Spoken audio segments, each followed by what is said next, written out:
Hello，大家好，我係有趣台。睇完呢條片之後呢，就令我萌生咗呢一集嘅咁究竟喺咩情況下啲人會揀搭巴士而揀少搭港鐵呢？首先喺機場有地面運輸中心，擁有73條路線，可以更加方便咁樣前往港九各區。SYW 有咩方法可以由文華東方酒店去機場A11咯。吓？唔係淨係得機場快線嘅咩？除咗我頭先講到有地面運輸中心嘅73條路線之外呢，另外呢仲有喺暢運路呢有大量嘅路線前往北大嶼山，例如東涌呢個地方啦。喺機場去東涌搭地鐵係咪比搭巴士更加方便呢？答案其實唔係嘅。首先呢，搭港鐵呢要喺機場站上車，青衣站轉車，最後呢就喺東涌站落車啦，就需要73蚊。73蚊呢個價錢呢，咁我哋嚟睇下第二個方法啦。喺暢運路搭聯營路線 S1 係都可以去到東涌站嘅，咁就主要圍繞喺機場島嘅範圍之內啦。同時嘅收費係3個7啦，就佢嘅不便之處就係兜埋後勤區，但呢個係理所當然，因為後勤區嘅客流係好緊要嘅。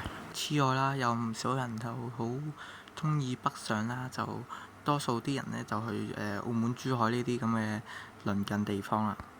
咁港珠澳大橋呢都係一個好重要嘅口岸啦，同時呢喺欣澳站搭 B3啦，所以啲人呢先會選擇搭巴士。但係喺返深圳呢都有多個關口，例如深圳灣啦、落馬洲啦、蓮塘香園圍啦個主要嘅關口，同時有好多方法過去嘅。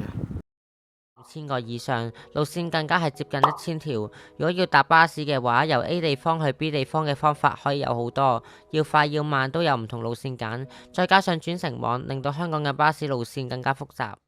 以下呢就會舉幾個例子啦。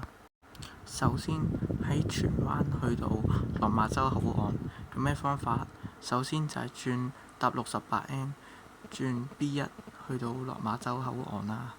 咁呢一程嘅收費就係需要13個9啫。咁另外方法呢，就搭鐵路落到去太子站，然後再過去九龍塘站轉車啦，再經新界東北嗰邊再入去落馬洲啦，就需要48個2嘅。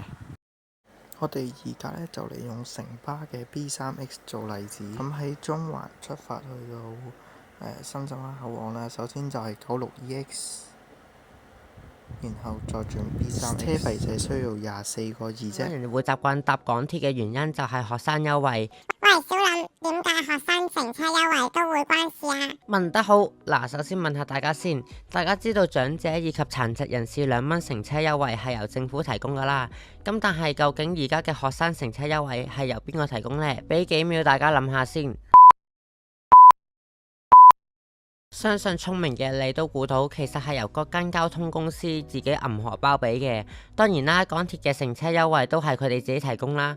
喺1971年，政府撥款俾公共交通營運商嘅時候，規定營運商一定要提供學生乘車優惠俾香港啲學生哥。而喺1981年，政府又推出學生乘搭車船優待證，12至25歲嘅學生拎住呢張證就可以用小童嘅車資搭車，兼且係冇入息限制嘅。但係去到1985年，政府發現如果冇入息限制咁樣，係唔係都俾優惠？政府啲錢就好快燒晒，所以去到1991年，政府就推行需要入息審查嘅學生車船津貼計劃，去取代原有嘅學生乘搭車船優待證計劃，亦都代表要攞車船津貼唔係就咁申請張證咁簡單。雖然係咁，當時嘅地鐵仍然自資提供學生車費津貼計劃。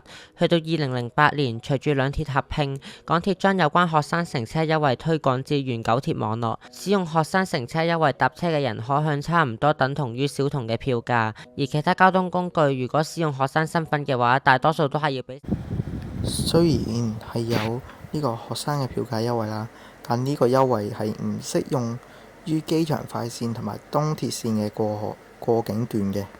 咁我哋嚟舉個例子啦，即係例如喺上水站去到羅湖站係需要25個半嘅。咁成人價同埋學生價呢，其實係一樣嘅。便，香港嘅交通網絡已經好發達，除咗港鐵可以好方便去到目的地之外，使用其他嘅交通工具都可以好快捷咁樣去到目的地。再加上而家嘅巴士轉乘網絡都已經好完善，路線選擇同埋優惠上面都能夠切合大多數人嘅出行需求。適當利用港鐵以外嘅交通工具，善用香港嘅交通網絡出行先係王道。今集就嚟到呢度，如果大家中意呢條片嘅話，就 like、share、subscribe，有新片呢就會即時通知你啦。